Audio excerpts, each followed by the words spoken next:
მონის ზახილი ძალიან ხშირად შეხვდებათ ვიდეოებში, ძალიან უცნაურ შინაარსის ვიდეოებში, რომელთაც ახლა გაჩვენებთ და აი ბოლო 2-3 დღის განმავლობაში იმ ბიზნესმენის თვალს ასახავს, რომელმაც ივანიშვილის გარემოცვის მხილებაში მნიშვნელოვანი წვლილი შეიტანა. ბიზნესმენი გიორგი ჩიკვაიძე ამტკიცებს, რომ მის სახლში ნიღბიანები შეიჭრნენ, ის მოსალოდნელ პროვოკაციაზე საუბრობს ამავე დროს. ბრალდებული ბიზნესმენი რეჟიმს ადევნებასა და უკანონო თვალთვალში ადანაშაულებს. ჩიკვაიძე ამის დამადასტურებელ ვიდეოებს სოციალურ ქსელში უკვე მეორე დღეა ინტენსიურად აქვეყნებს, ლამის 1 საათში ერთხელ.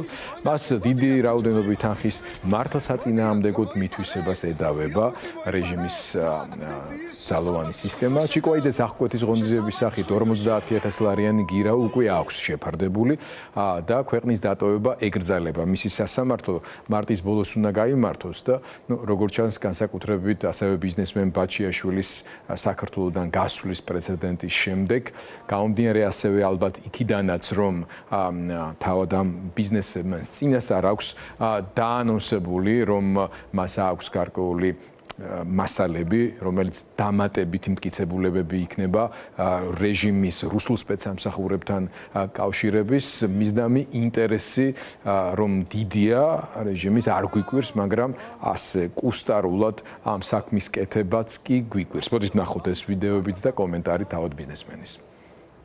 ქათამო, მოდი აქ შენი.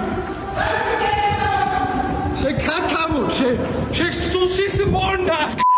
შენ მეგობარო გამოხედე მეგობარო გამოხედე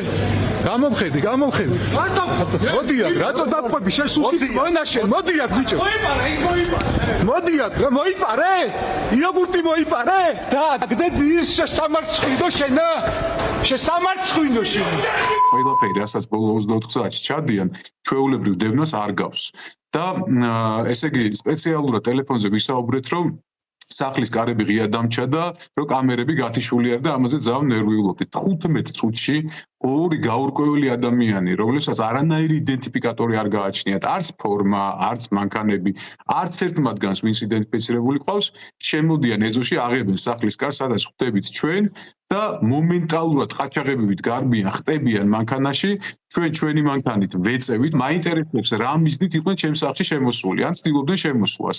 მათ გარკვეულ საკითხებზე აქვთ ეჭვი, რაც შეიძლება ინფორმაცია ჩემს ხელთ არსებობდეს, რომელსაც გვეგმავ, რომ გავასაჯარო ჩვენი ბოლო სასამართლოების პერიოდში, ეს იქნება 25-27 მარტი და ამიტომაც არიან ჭკუიდან გადასულები, რომ მათ რამდენიმე ეჭვი აქვთ, რა ინფორმაცია შეიძლება გქონდეს.